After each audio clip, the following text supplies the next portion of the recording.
TheLadyKeziah here. Finding love and keeping love requires you to work on yourself consistently. Your mindset, your beliefs, and your paradigms. Let's have a conversation. Let's talk about something we all desire in one way or another. That is love. Not just the butterflies, not just the grand gestures, but the real thing. The kind that sees you, holds you, stays with you through all the changing seasons, grows with you, and reflects your worth. But here's the truth that many don't want to hear, and that is finding love and keeping love isn't just about being lucky, it's about being ready. Real, lasting love doesn't just happen. They have a beautiful relationship, it just happened. None of them is doing anything to make it work. It is just working automatically. That is false. That is false. It is false. It just doesn't happen by itself. It is attracted, nurtured, and sustained. The first relationship you must work on before you can find or keep love with anyone else is the relationship you have with yourself. The way you love yourself is the way you transfer love onto other people. There is no way you can love anybody right if you don't love yourself right. Number one, you attract what you are, not what you want. You attract what you are, not what you want. Many people say they want healthy love, but carry on healed wounds, toxic beliefs, and emotional baggage. So when love comes, they either push it away or sabotage it. You think I'm speaking to the singles? No. A lot of people in marriages are just sabotaging their own relationship. So for the 20, 30 years, 10 years they married, the marriage is not evolving. It is still that still kind of relationship. They can still have sex and appear publicly as married couple, but that love is not growing. It's not evolving. You're asking how? Why? Because your mindset filters how you receive love. Your mindset filters how you receive love. If you believe love must hurt to be real, you would overlook peace for chaos.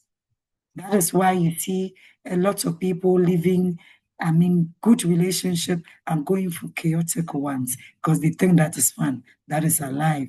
It is because they are not healed inside there. They don't know what peace means. It is chaos they grew up with, socialized to accept as love. If you believe you are not worthy, you don't deserve a thriving love, you will just allow yourself to be treated anyhow. You settle for crumbs while calling it a feast. It's good. She's made from heaven, and yet it's just chaotic. You don't know what peace looks like. So you settle for crumbs and call it a feast. And so your eyes get open when the tables, crumbles. So if you want to attract love that is whole, safe, and fulfilling, you must become someone who is whole, safe, and fulfilled within.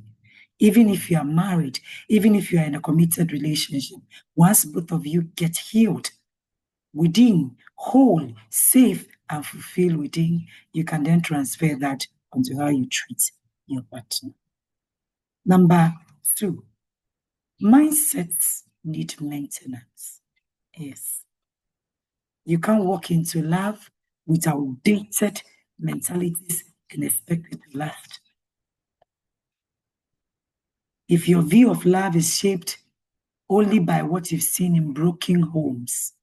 What's happening in their homes, how your friends are treating their partners, shallow movies, or toxic culture, you would need to upgrade your mindset.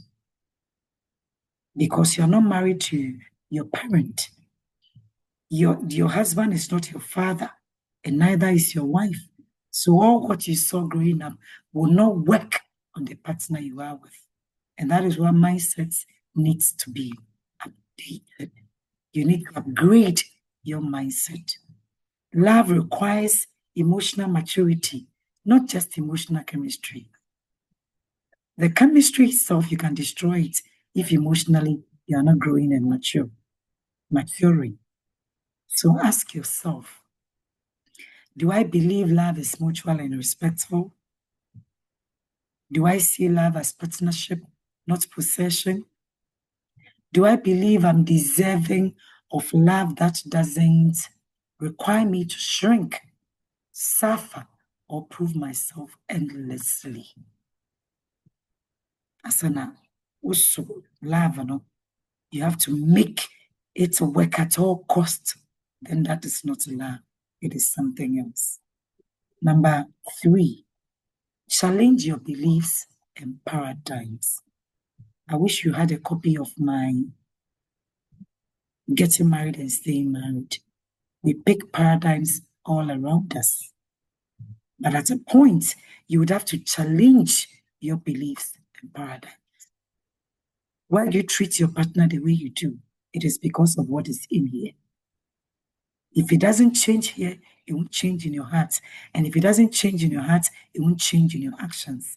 And if your actions doesn't reflect the love that is evolving, you can't keep a healthy relationship. So don't hide in the fact that you are with the person 30, 40, 50 years. It doesn't mean the person is happy to be with you. It's harsh, right? Yes, but that is the truth. Your beliefs shape your choices. And many people enter love with limiting paradigms. It is not your fault. That is what you knew. But you're supposed to upgrade, challenge them. All men or women are the same. No, that's never true. If you speak this way, it means your beliefs and your paradigms are limiting. All women are not the same, and all men are not the same. Something a man would think it is too much for him to do, another man will do it naturally without you even asking. How dare do you say? How dare do you say all men are the same and all women are the same? No. So if this is your paradigms, it means they are limiting. They will limit you receiving and giving love in a healthy and thriving way. I would be abandoning the self-prophecy. Or he will leave me. All men are bad. All men want is just sex. So he's just coming for sex. He will use you and dump you. It is a limiting belief. It is not everybody who abandon you. Neither is every relationship that would have to be forever. These are conversations we need to have. If it's not hard, it is not real. When some of you believe relationships are supposed to be hard, difficult forever, he's supposed to be a boss instead of a leader. Shouting, just throwing instructions without having a healthy conversation. That is a limiting paradigm. Love is not supposed to be hard. It is not supposed to be difficult. It's not supposed to be dysfunctional. It is not just supposed to be a surviving. It can be a thriving love. Why do you settle for a surviving love when you can evolve that love, make it into a thriving love? I have to earn love by overgiving and overperforming. I have to make it work at all costs, do whatever it takes, even sacrifice who I am as a person to make love work. No, these are limiting paradigms. Love rooted in fear, shame, or scarcity would always exhaust you. That is why you are tired. That is why you are sick and tired of love. Love is not supposed to be this difficult. Or to find and keep healthy love, you must rewrites the beliefs, and rewriting it to you means you are just adapting what people are telling you without confronting your own beliefs, finding out why you do the things you do. Why can't you love people right? Why can't you sit down and find ways you can love people right? And loving them the same old, outdated way. Even when they are telling you this is not the way I understand love now, you still want to love them that way. No. To find and keep healthy love, you must rewrite that beliefs that are keeping you stuck. Yes. That means healing yourself. That means learning the person you are with. If after all these years, all this time, you don't know how to love a person right, it means you are not learning the person. It means you are not willing to invest in the person. When you hear invest, all that comes to mind is money. No. If you want to love a person right, you learn the person. And if you are healing inside and learning inside, it means you are also growing. It means you are recognizing what you've normalized that isn't normal. What you have accepted as the normal way of love, which is not normal anymore, which is not normal to your partner anymore. The way you loved him or her 20, 30, 40 years ago is no more normal to them. But still, you don't get it because you are not growing inside in there.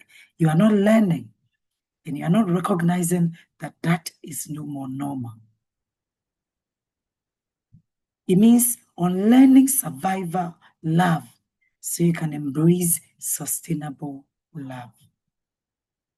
Number 4, love requires ongoing self-work. And for here, I can write a whole book on it.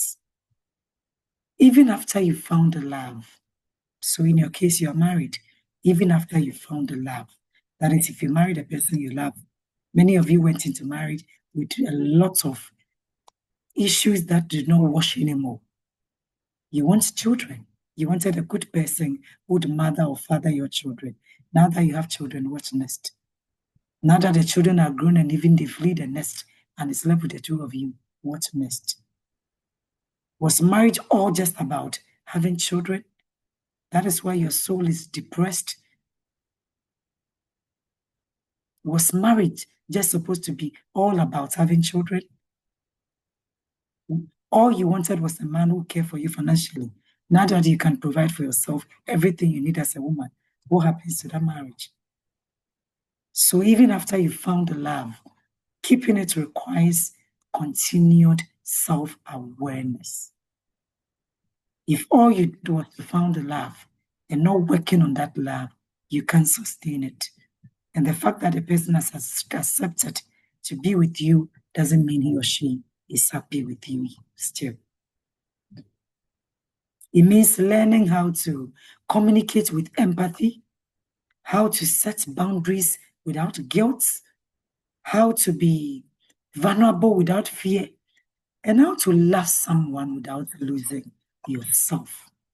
Unfortunately, marriage has caused a lot of people to lose themselves, and it's pathetic. That is what society and religion taught, but it is wrong. Loving someone, marrying someone shouldn't make you lose who you are. Being here in this world, in this life, is more than just being somebody's spouse. So if marriage causes you to lose yourself, then you are missing it. You are missing it big time. You are missing it big time. Loving someone doesn't mean you should lose yourself. It means showing up daily, not as a perfect person, but as someone who is committed to growth. Because the truth is, love can't grow in soils where resentment, ego, or stagnation are allowed to take roots. Love flourishes where two evolving people choose each other, not just out of emotion, but out of intention. Love requires ongoing self-work because people are always changing. And that is the truth. The person you fell in love with, even just a year ago, has had a lot of work in them. You can't still love them as the same way you did. The fact that they can't freely communicate how they understand love, even today with you, tells you the relationship is not evolving. If it was evolving, these are conversations you freely have anytime. Love requires ongoing self-work because people are always changing. If the person you are with is not changing, it means that person is not growing. And very soon, your own soul will bleed because everything that is not living is dying. This death is not a natural death, but we are supposed to grow and evolve. So if that person is not evolving, it means you can't get the better self of the person. And that is why love requires ongoing self-work. Because as humans, as we are supposed to grow and evolve. We are to become better. And so are the dynamics of any relationship. To keep love healthy, growing, and meaningful, you have to grow too. A lot of relationships are not meaningful because two of them are not growing. And here is why. Number one, we are not perfect. You are not perfect, and neither is your partner. We all have blind spots, triggers, emotional wounds, and bad habits that can sabotage love if left unchecked. And self-work helps us to recognize when we are projecting our pain onto the present. Self-work, inner work, helps us to recognize when we are projecting past pain onto present. It helps us learn how to respond instead of react. It helps us self-work, inner work, helps us to apologize with humility and forgive with maturity. Without self-awareness, even the best form of love can be ruined by unhealed parts of you. Unhealed parts of you can ruin. It can ruin even the best love. Number two, love evolves, and so must you too. The way you loved, just like I said, 20 years ago will not be enough. The way you loved when you first met that person will not be enough after 10, 20, 30, 40 years and beyond. Relationships go through seasons: romance, routine, challenges, transitions. What worked before may not work forever.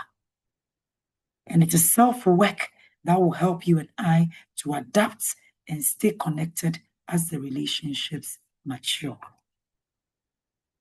As the relationship mature, it is the inner work we do on ourselves that will cause us to stay grounded and to stay connected. Number three, healthy love requires emotional skills. I'm not asking you to go back to any school, no. Love is more than a feeling. It requires communication, patience, boundaries, empathy, and conflict resolution. There are more you can add in the comment section. These aren't automatic. They are skills, and every skill needs regular practice and refinement. Self-work is how you build and maintain these skills. If the way you treat the people are not right, when you work inside, you'll be able to analyze these things and to grow. Number four, to love someone well, you must love yourself well. It all begins with you.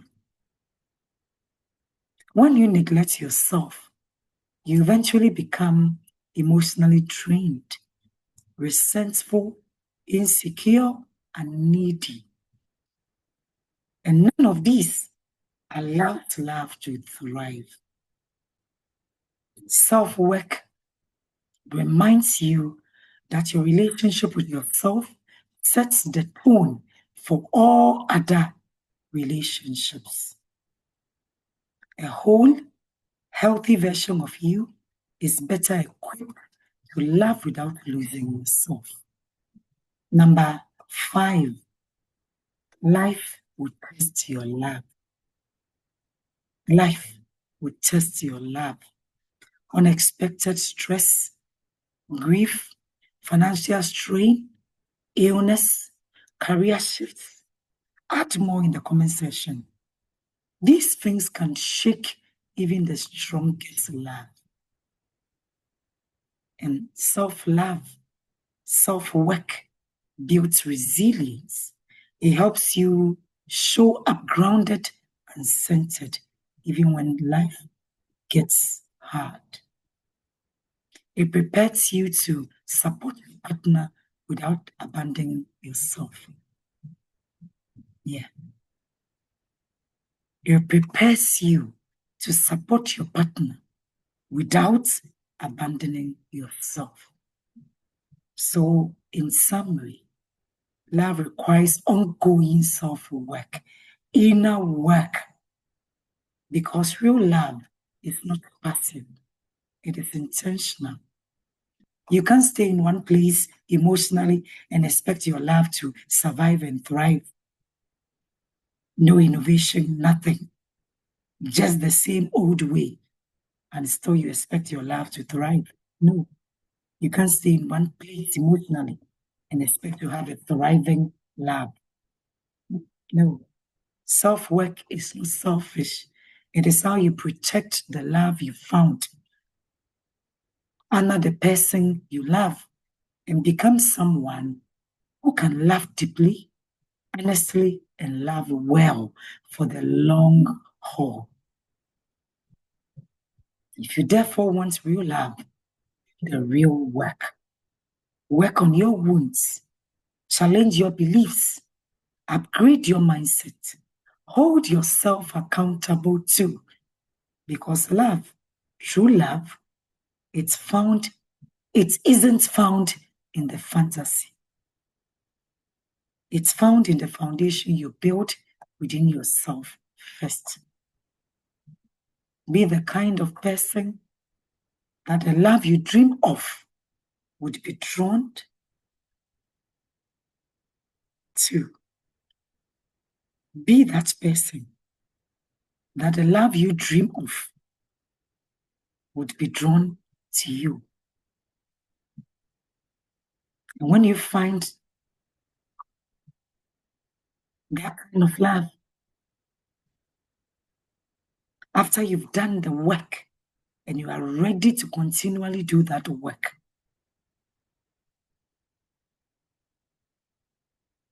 become that love that you first want to experience. When love finds you, may you have done the work to know what it is, what is good, and become what is rare. Not the kind of love that everybody is possessing out there, but yet can't profit your own relationship. Until I come your way in my next video, watch another video from my channel and keep interactive in the comment section. Much love and blessings.